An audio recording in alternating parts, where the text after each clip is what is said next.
Welcome back to Connection Point Studies. We are really glad to have you here. This whole series has been about a relationship stew, is what we called it. Mm-hmm. And we're taking all these scriptures out of Proverbs, Mm-hmm. which are really powerful. Mm-hmm. And it would not be fair to talk about relationships without talking about kids Yeah. and how they impact a family and how we handle it, how we Mm-hmm. have responsibility to kids. And Mm-hmm. I recognize there are going to be some single people out there that Yeah. are going to listen to this that are not they're not going to have kids. Mm. But this is important to them too, right? Absolutely. Absolutely. Because it impacts not only how they were treated but how they will eventually treat kids in their life Yep. as well. Mm-hmm. Okay, so we've got a warm-up question for you. We think everyone will have fun answering this question. Steve, give them the warm-up question. Here it is. Were you ever disciplined and didn't feel like you were loved? Okay, now you got to think about that one. Steve and I both talked about it. I hope you're brave enough to share some of that. Yeah. And maybe the answer is no. Hopefully everybody has a little story when Yeah. you weren't sure you were really loved. Yeah. And maybe you can experience that a Yeah. little bit. I know I was reached out and touched. Yeah. Yeah. Okay, answer that question, then we'll come back and talk about it.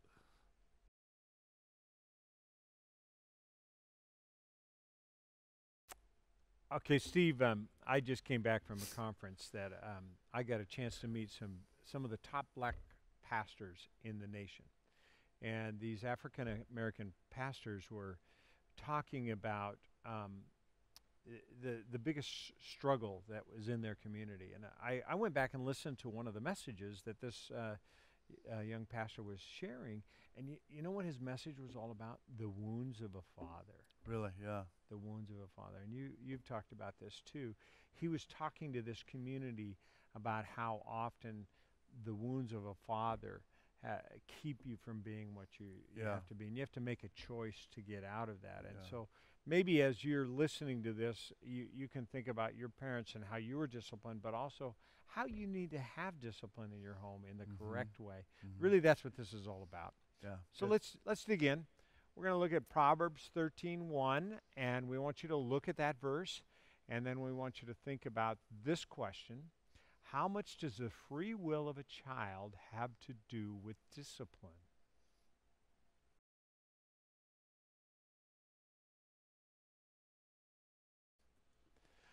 All right, Steve, you got a little smile on your face because how would you answer this question? How much is the free will of a child? Well, this is actually a theological question, whether they realize it or not, isn't it? Okay, I yeah. mean, I mean, the way we're made, as we're created as sinners. Every Yeah. one of us were born Mhm. that way, Mhm. and that needs to be disciplined out of us by choices and That's spiritually as so we true. interact with God. So, a wise child accepts a parent's discipline. If we don't accept that discipline, ultimately we pay a price. So there's two sides to this equation. There's the parent that gives the discipline, but then there's the child that accepts the discipline. Yeah, And some kids never choose to accept that. that's right.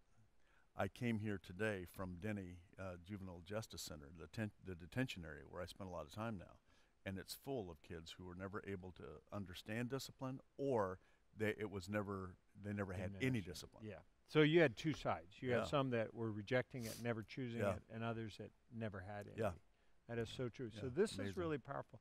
I look at this because I think, truthfully, in our studies today, in the small groups today, they're going to have stories about brothers and sisters or their own kids, and they have to ask themselves the question: is it completely their responsibility? You know, we have a responsibility to discipline, but there's still this choice, this free will of a child Yeah. to do whatever, and we can't take that away from a child. It's No, not. no, and you don't Can't. want to, No. because ultimately, and it's a challenge, isn't it? Parenting is a challenge because there's some sense where you have these strong-willed children, and they're a lot of work to get grown. But if you break that spirit, ultimately they're damaged as adults. I Yeah. remember some conversations that I Yes. had with your boy, Yeah, I know. and how difficult it was sometimes for him to make the choices that you and Audrey wanted him to make. Yes. But the reality was, by not breaking that spirit, he's a great pastor today. He's doing an awesome job. I Yeah. just spent the weekend with him. It was awesome. Yeah. Well, we want you to look at the next scripture here, verse 24 in chapter 13, and think about this discipline and this question. Do you believe this discipline and this verse? Think of the verse. Do you believe this? And what was your most effective method or rod that you used while disciplining? Okay, and then we'll come back and answer that.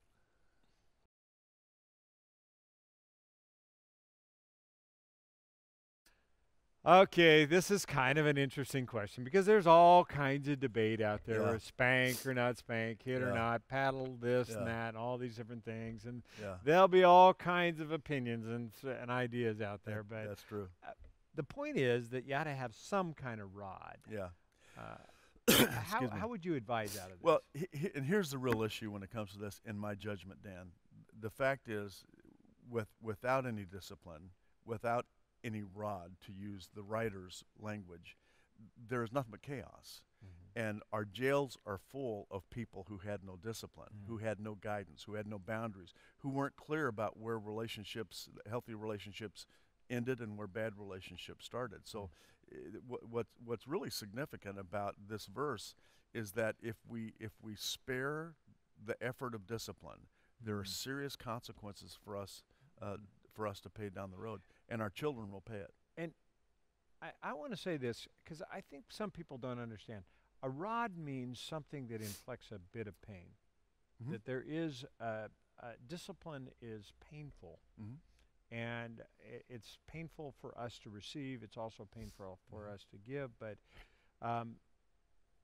however you administer that, whether they're sitting in the corner or whatever, whether you use a paddle or all of those things, it doesn't really matter. The Yeah. fact is that you have to develop it. What you're after there is change, right? Yes. And the only way change is going to happen is when the fear of the change is Fear of the pain. the fear of the pain is greater than the fear of the change. Yes, right. that is so true. Yeah, That is so and true. so whether it's a rod that's physical, Yeah. which obviously you and I would want to just caution that really Yeah. carefully, Mhm. but or whether it's other areas of discipline or punishment that.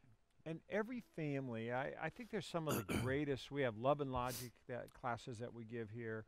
We have a number of classes that we do to develop and to hone their skill in this Yeah. arena. Let's look at this next verse here. We want you to look at two verses, chapter 15, verse 10, and Proverbs chapter 19, verse 18. And then answer this question before you come back. Why is discipline such a hard choice for parents?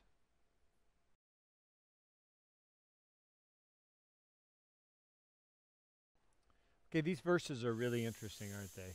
Yeah. Whoever abandons the right path will be severely disciplined.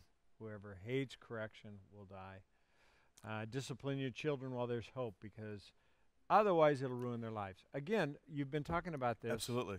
Yeah. That's what you experience all the time, right? Absolutely. It is so critical. Absolutely. And this whole statement in 15:10, whoever hates correction will die.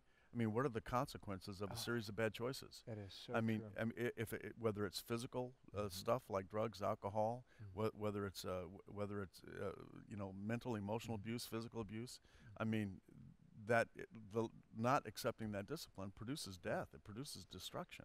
So here's what's interesting. I think love and discipline go together because you love your kids enough to give them discipline. Yeah, absolutely. You You know something that your dad said to you, I bet, and your mom.